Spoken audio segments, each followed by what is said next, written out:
What would you call that? Inverted mask? Strange. Who would wear such a thing on their heads, you know? There are some very eccentric people in Chelsea, but this is not Chelsea, you know. Someone wears a lantern or a lampshade on their head, they're eccentric until everyone does it. Hence becomes a new normal. I wonder if it will take on.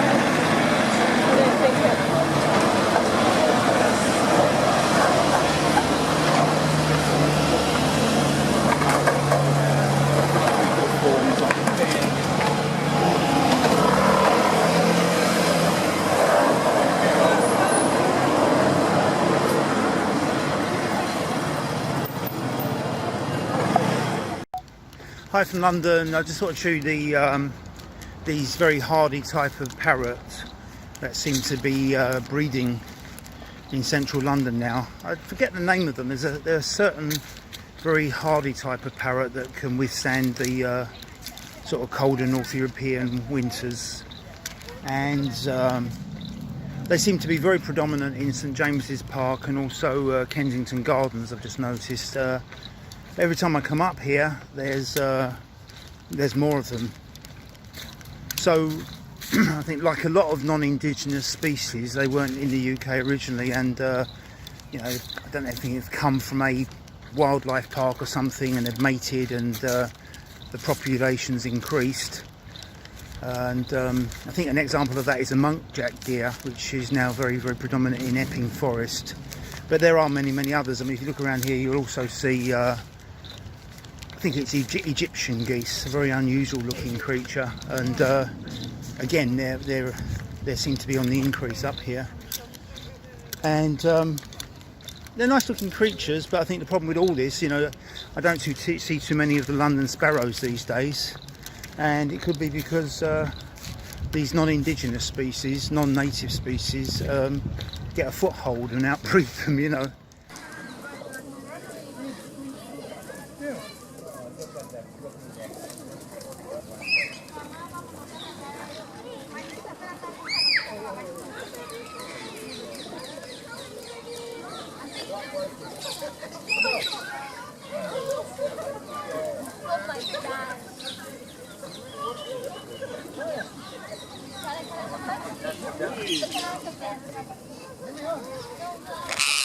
Hey, you hungry? You're so hungry, aren't you?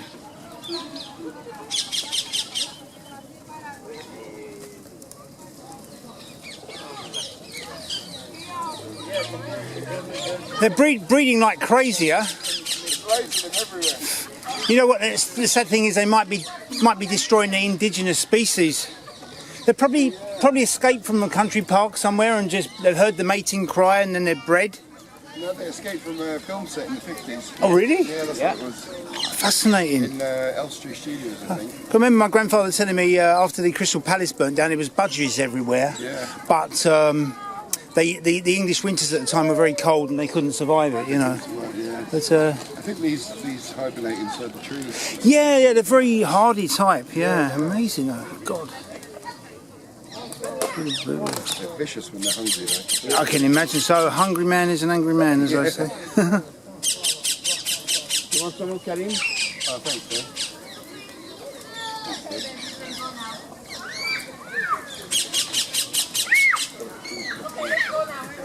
You got a friend for life.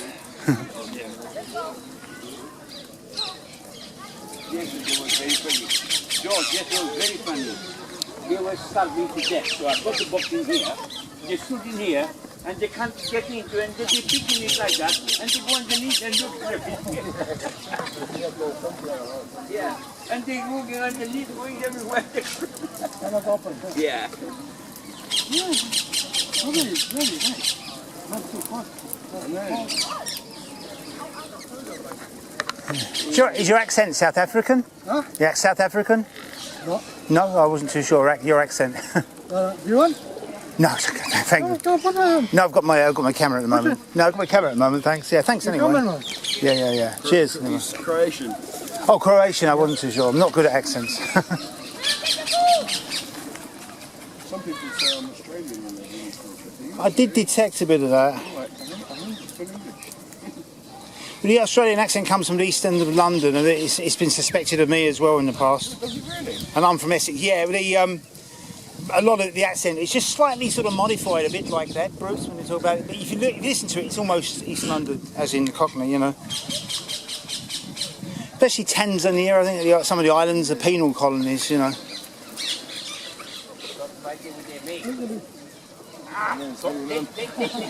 That's not bad.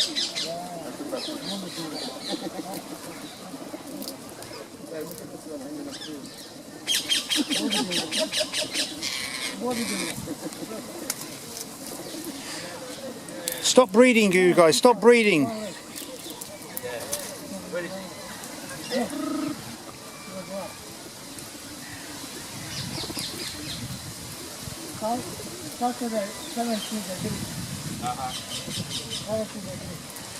It's Saturday. 17? 17. So sunny or dry? Like that. That's okay. That is fine because the day come like that. Very, very nice. Yeah. Maybe that the 28 before them better.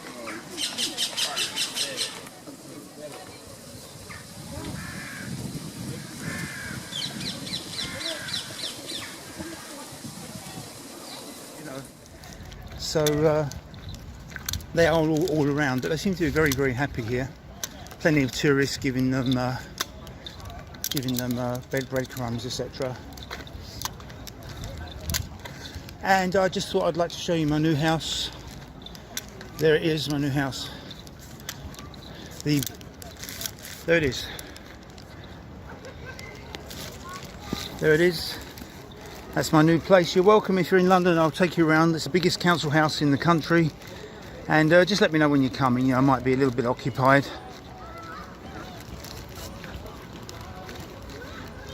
And that means the Queen, Her Majesty, is in because the flag's up today.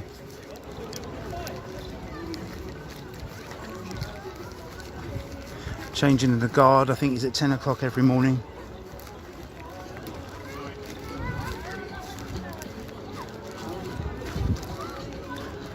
So there seems to be a few tourists coming back on the street here now, and I say a lot of them non-English. I assume they've come from Central Europe for a weekend or something. A lot of them still wearing masks, but on the whole, people aren't wearing masks.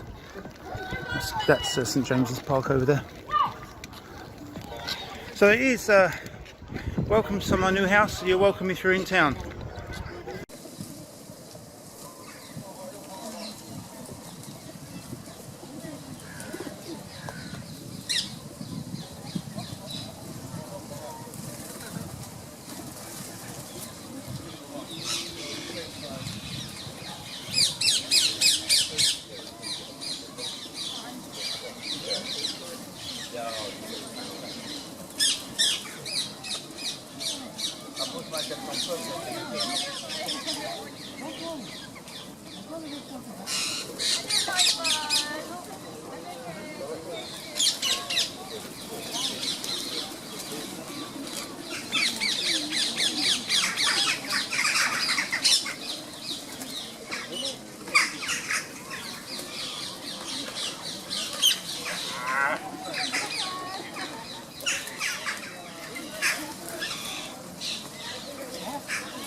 They don't bite. The baby mate, they do not bite. Just stick your hand like that, they'll come to you. Look. They're like nuts. That's gone already. They're very fast. There's one on the floor. Yeah. Pick it up. Give it to one on the head, on your head. Hold it, don't let it go, then he will break it. Oh, he's already breaking. You won't make a beat. Hold it like this. He will try and break it, yeah. Then you can make a beat. Yeah? Look how quick they break it. They know how to break it. They are so good, it's unbelievable. Look at this. You can see it, can you? Look. Right. You hold tight now. Then you go try and make a film. Oh, first, that's my cousin. Yeah, your cousin, yeah, that's it, yeah. Yeah, no, you've been running up like mad. Sorry, good. Line up, line up. One by one. There you go, there you go. You have to hold it too tight. Line up. No, line up. Yeah. Don't fight.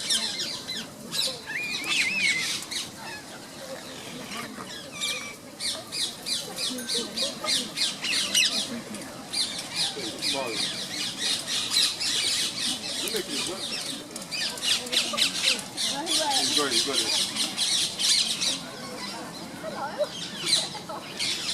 That one's waiting there. Turn around, turn around. Don't bite.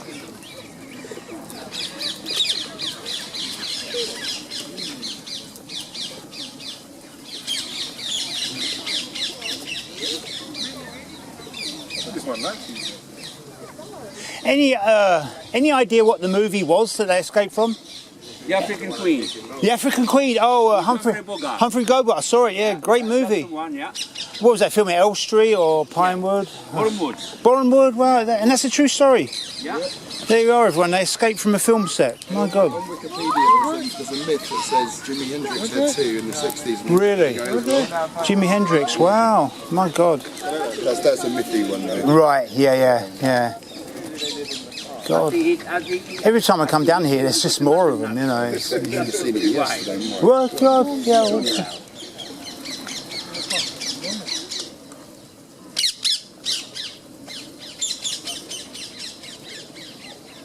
What seeds are those? Sunflower seeds. Yeah. Very high in vitamin D and zinc. Very good. Sunflower seeds, very good in zinc. What do you want up there? Look, I'm not Horatio Nelson, you know. I'm not Horatio Nelson. You don't sit on my head. Whoa! What happened there?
Haile Selassie, do you know who that is? Well, it was.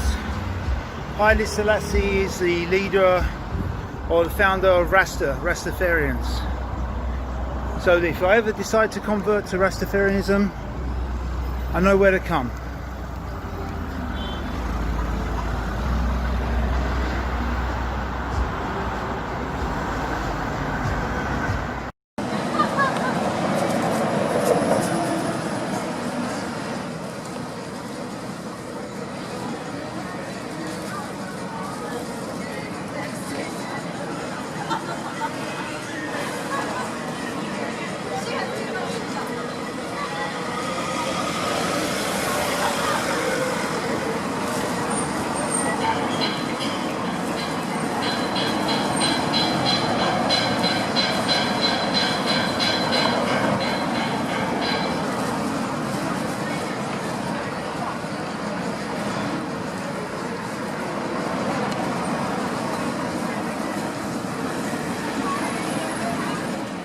On, very good. That's increasing your endorphins. You're going to feel better now. There you are. More hugs. And Orwell said, George Orwell said, who wrote very sensible things about the current situation, although he didn't know it was happening now, that in a society based on lies, speaking the truth is a revolutionary act. Yes. Yes. And not wearing a mask is also a revolutionary act.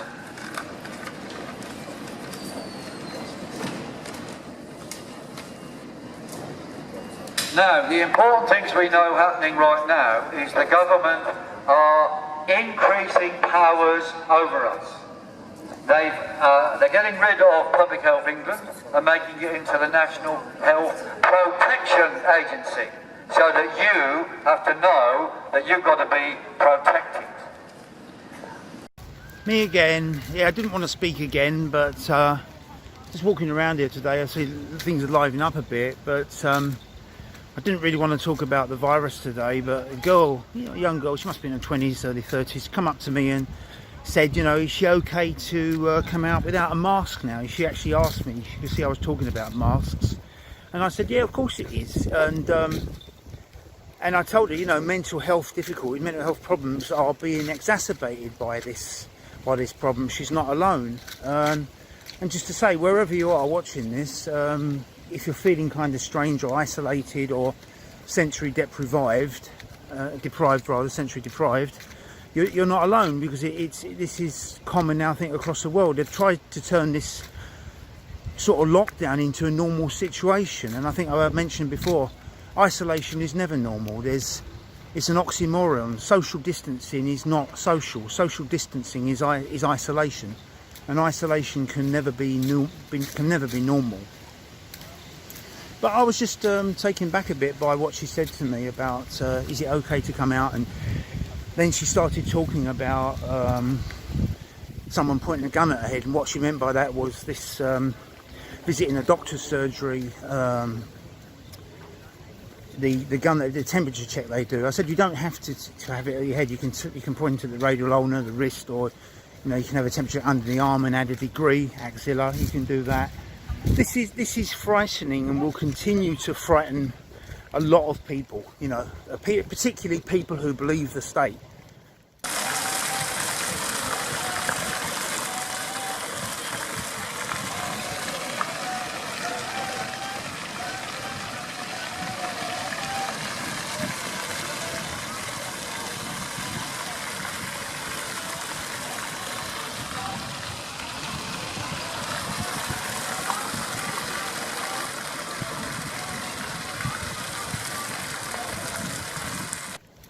Cognitive dissonance, call it what you like. A lot of people still trust the state, and this is naive, because states do evil things.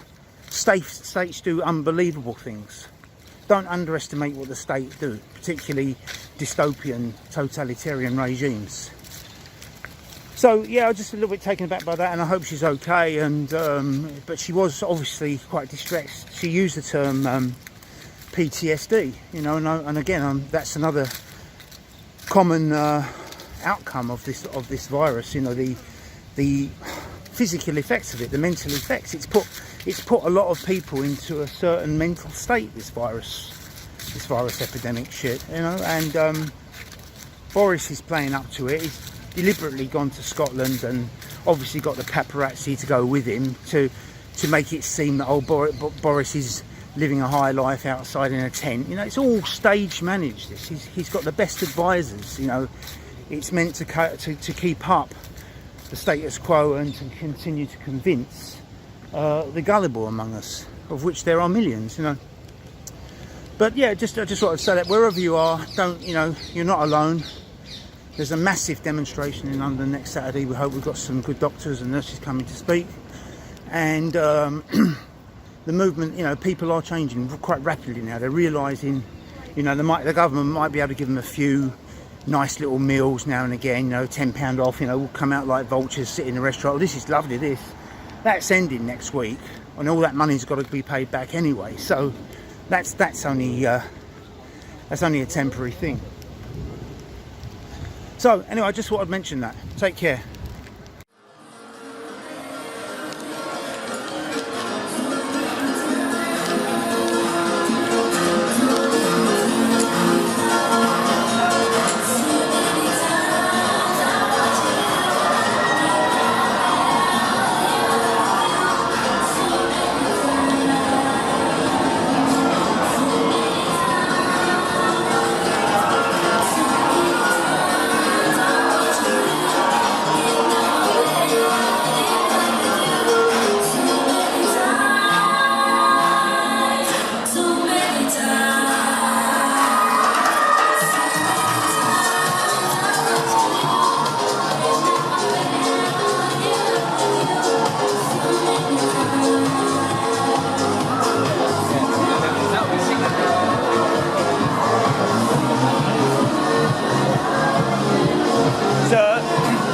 demo 1st of September.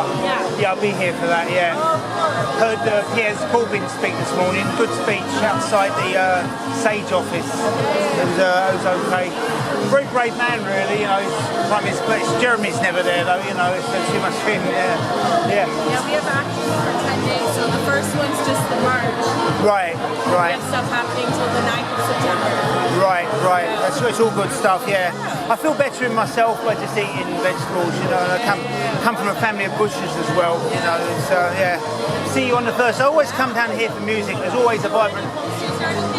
I've spent too much money today.